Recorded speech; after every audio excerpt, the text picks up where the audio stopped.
In the name of Allah, the most gracious, the most merciful, the so-called Dia al-Din wrote that the human body is by default healthy and upright. This is point number 1.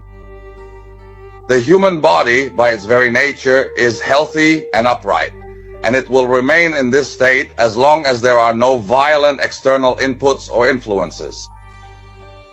Accordingly, complete abstinence from any inputs fully achieves this state, which is inevitably brought to an end when the fast is broken.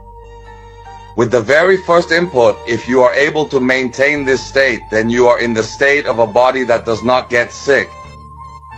Statement number 2. Every input to the body carries harm. At the same time, it carries benefit, which is keeping the body alive and nourishing it with what is necessary for it to remain active.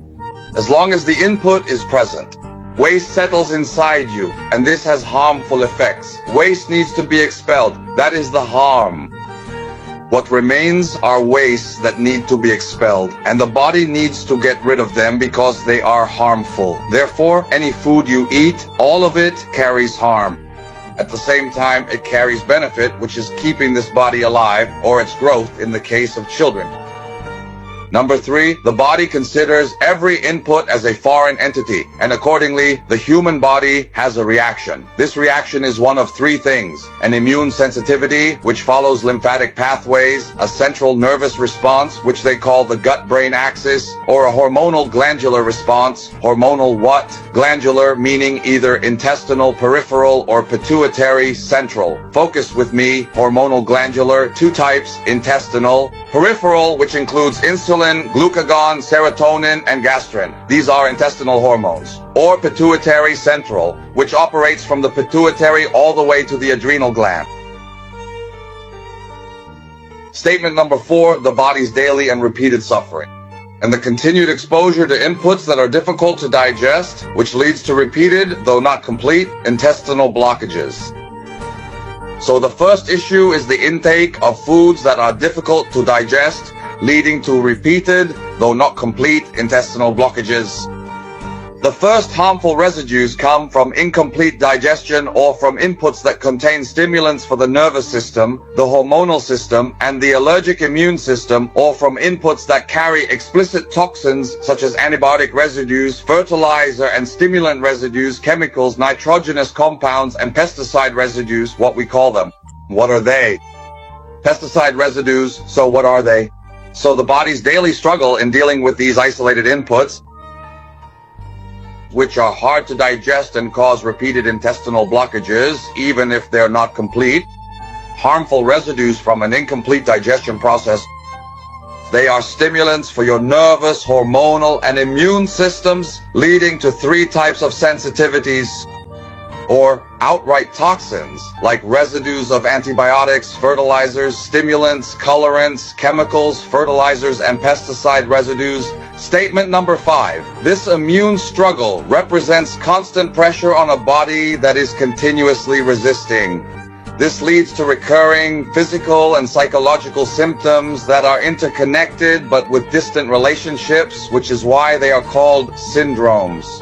The remoteness of causality in these relationships leads to unclear and vague diagnoses, increasing the suffering as these symptoms shift and escalate due to the interaction between the introduced chemicals, from toxins in food to accompanying medications. So the suffering increases and the symptoms shift and escalate as a result of the interaction between the introduced chemicals, from toxins in food to accompanying medications, which leads to the worsening of symptoms. What is meant here is the randomness of occurrence. What does randomness of occurrence mean? It means you have poisoning from something and you took medication for a certain symptom, but you don't recover from it. So the blood pressure medication combined with the other drug and the poisoning all interact together. It's a drug-drug interaction reaction. And while you're sitting in confusion, this leads to worsening symptoms and the emergence of new symptoms and diseases that align together in groups. For example, this is the fibromyalgia group. You know, the fibromyalgia that the rheumatologist talks about. And here is the blood pressure group. Here is the diabetes group. Here is the autoimmune diseases group. And here is the cancer group. you end up being divided randomly with a huge overlap of 5 or 6 different symptoms and disease names. It must be accompanied by chronic dysfunction, and this is one of the criteria in the nervous system, even if the initial complaint started in childhood.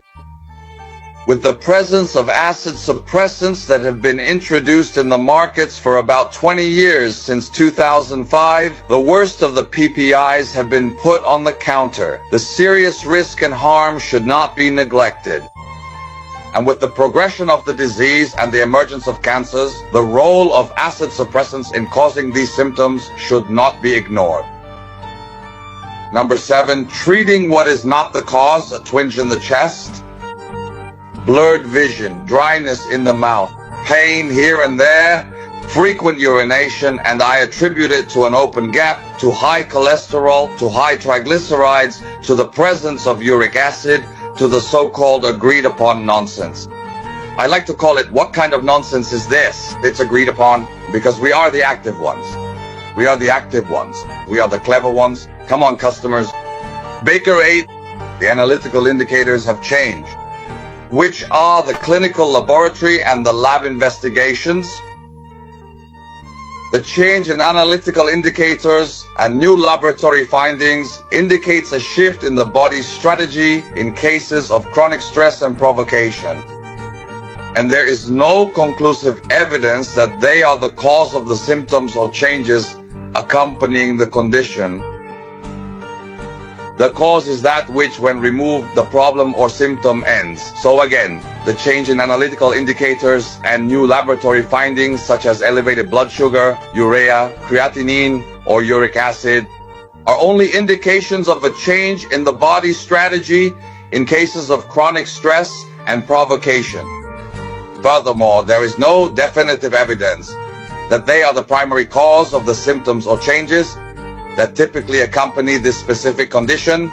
The cause, by its very definition, is considered to be that which, when removed from the situation, the phenomenon ends, or the condition ends, or the symptom ends. If I take insulin and my blood sugar still rises, that means the high blood sugar is not because the insulin is inactive. Again, if I take insulin to lower my blood sugar and it doesn't go down, then the blood sugar wasn't high because of the insulin. If I give insulin and it lowers the blood sugar but doesn't improve the erection, then blood sugar isn't the cause of the erectile dysfunction. If the reflux from the opening in the diaphragm is treated and the reflux remains the same, is the reflux because of the bacteria? We took the medication for the bacteria and the reflux remains the same. Number 9, relying on laboratory evidence such as blood sugar, acetone, HDL, LDL, urea, creatinine, minerals, and electrolytes like sodium, potassium, and chlorides, and linking them directly, superficially, and especially incorrectly to the nature of food intake is completely wrong. Let's go back again to point 9. Relying on laboratory evidence such as blood sugar, acetone, HDL, LDL, urea, creatinine, minerals, and electrolytes, and linking the nature of food to these indicators is 100% incorrect, because these markers are the same across all types of mammals and white organisms, all of which have livers. For example, a crocodile has a liver and a chick has a liver. And mammals, the cow that eats only plants and the tiger that eats meat and drinks blood, all of them have blood sugar, acetone, HDL, LDL, urea, and creatinine. Even the mouse, so both mammals and egg-laying animals like birds, chicks, and the crocodile that has a liver, they all must have what I just mentioned. HDL, LDL, acetone, sugar, urea, and creatinine. This is the nature God created. God made it this way. The liver produces these things. The liver produces these things. Whether the animal eats plants, eats meat, or eats both. Anything with a liver. The pigeon, the chicken, and the crocodile. All of these have acetone, urea, creatinine, and sugar. That's it. And the appropriate comparison is so that I can love the effort. The rise or fall of these values from their usual levels is fundamentally related to changes in the body's state, reacting neurologically, hormonally, immunologically, and allergically, regardless of the type of inputs. So, This means that saying eating sugar causes sugar or eating protein causes effort is wrong. Completely wrong. That's incorrect talk. An increase and the decrease of these indicative values from their usual observed levels is fundamentally related to changes in the body's state, whether neurologically, hormonally, immunologically, or sensitively, no matter what the type of inputs are. So does that mean that if I have a duck's leg, I become equal to a tiger that eats meat and drinks blood? Do you understand anything? I with a duck's leg am made equal to a tiger that eats meat and drinks blood. We both have creatinine, I have creatinine, you have urea, I have urea, you have sugar and acetone, I have sugar and acetone, sir. No matter what you eat, yes, your body will react. Your body will react based on a certain strategy. This strategy is because you put yourself under stress, and I will respond to that stress in a particular way. Do you understand anything or not? Number 10, and the last point in the statement. The body's ability to recover and heal, whether by announcing, replacing, producing, repairing, resisting, preventing, forming, or differentiating, is fully integrated and coordinated and only ends with death. Your health, relatively speaking, equals your ability to avoid toxic inputs. Zero inputs means infinite health. But the last thing in the statement, out of 10 points, and the last one is a methodology. A life of zero medication. Zero medication. Everything I say is about zero medication. I have no vested interest. Your health is in your own hands. I finished what I wanted to say.